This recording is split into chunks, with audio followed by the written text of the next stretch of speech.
Before we start the video, I want to clarify that the video I uploaded yesterday is the official manhwa, which was stopped at chapter 41, which is equivalent to part 22 of our story. I expect only one chapter of the original manhwa to be released every week, so I will continue the story, and if a new part comes out, I will upload it. And thanks to everyone, especially those who supported the channel financially in the previous video. And don't forget to like and subscribe. Ryu Min's lips twisted into a smirk and said, "To kill an angel." Yamti inadvertently opened her mouth in shock. The notion of killing an angel was that shocking. It was something she had never even imagined. And she asked, bewildered, "Why kill an angel?" Ryu inquired, "Why not? Don't you feel like killing one?" Yamti said, "No, I know angels are bad, but..." Ryu interrupted her words and said, "You mean what's the benefit of killing them?" She said, "Yes." Ryu chuckled lightly and said, "There is indeed a benefit." If it was a matter of benefit, Ryu had already received it during the first round. He was the first to kill an angel, earning a title and runes for it.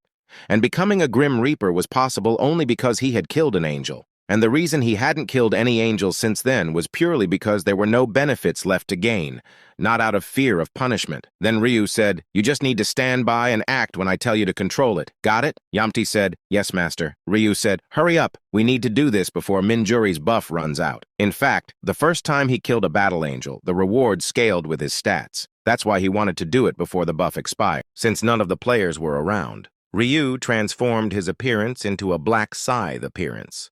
They soon arrived at the largest temple of Rubahi in the Holy Empire. Ryu wasn't interested in the setting that this was where the god Rubahi was worshipped. Whether it was real or fake, Ryu's interest was solely in summoning the angel. But before even opening the temple doors, they were blocked by the waiting holy knights. One of the holy knights asked, "What brings you here, strangers?" If they said they were here for a sub-quest, the NPCs would be puzzled. To them, players were warriors from another realm, and terms like systems or quests were unknown. So Ryu said, "We've come in search of peace." He inquired, "Is that so?" The knight withdrew his spear and cleared the way, and said, "May you find the path you seek at Rubahi's sanctuary." Ryu said, "Thank you." Before entering the sanctuary, a priest approached them and said, "Welcome, brother. Is this your first visit?" Ryu replied, "Yes." He said, "Then you'll need to register at the temple first." Ryu said, "No, we're just passing through." He said, "Perhaps you'd like to attend a service." Ryu said, "No, thanks. However, I'd like to make an offering." The priest inquired, "An offering?" Ryu looked at the priest and suddenly activated the trade feature, and a trade window popped up.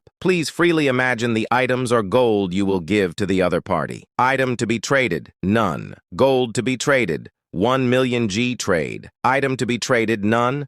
Gold to be traded, 0 trade. After placing items, press the trade button. A trade can only be completed with the consent of both parties. Ryu said to himself, "You'd expect this only to work with players, but I could use the trading feature with NPCs too." Initially, Ryu wasn't sure if it would work on NPCs, but he found out after trying. Then Ryu thought of 1 million gold internally, and it was automatically entered. Without hesitation, he pressed the trade button. Then the system messages appeared. "The trade has been completed. You have given Priest Valrus 1 million gold." His status screen now showed that his total gold had decreased from 1.7 million to 700,000. The priest's eyes widened in astonishment at the unexpected large sum, and he inquired, "Are you really offering this much?" Ryu replied, "Yes." While the priest was initially shocked, he couldn't hide his greed as the corners of his mouth twitched. You could tell by his greedy gaze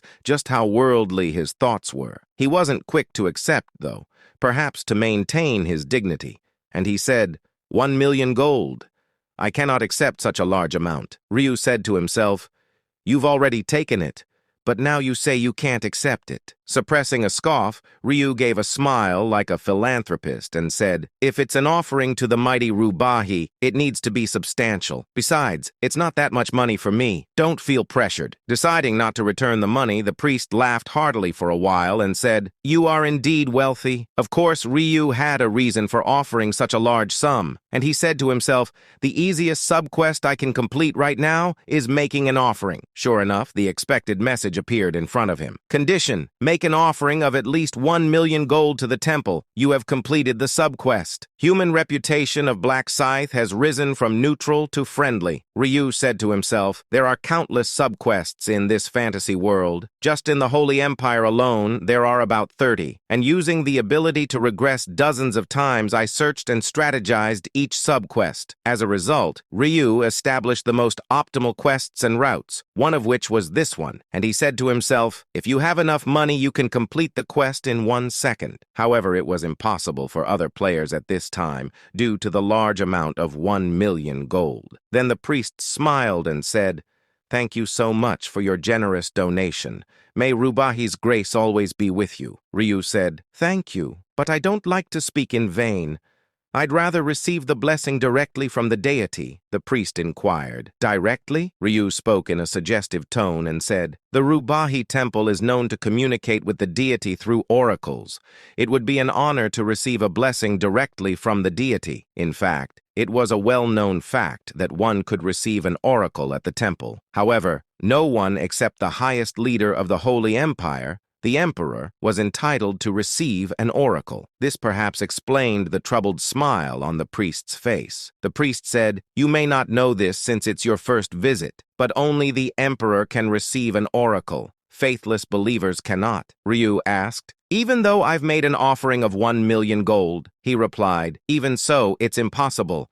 An outsider like you seeking contact with the deity, the Emperor would be furious if he heard. Asking for the money back seemed petty, but Ryu brazenly held out his hand and said, then return the gold I gave. However, the priest was not easily intimidated, and he said, it's a principle not to return offerings that have been received. Ryu said, I'm asking for it back. The priest said, if you have a complaint, talk to the temple knights outside. They'll kindly escort you to jail. Threatened not to push any further, Ryu gave up, sighed, and said, can't help it then. Then he said, Yamti, take control. After taking control of the priest, Ryu easily entered further inside, and he also got his 1,000,000 gold back. Then the priest spoke emotionlessly as he led the way and said, this is the place. Please wait here. I will bring His Majesty the Emperor. Ryu said, hurry up. Tell him that the representative of Kronos asked you to come alone. The priest merely glanced and ignored Ryu's command. His master was only Yamti after all. Yamti said, do as he said.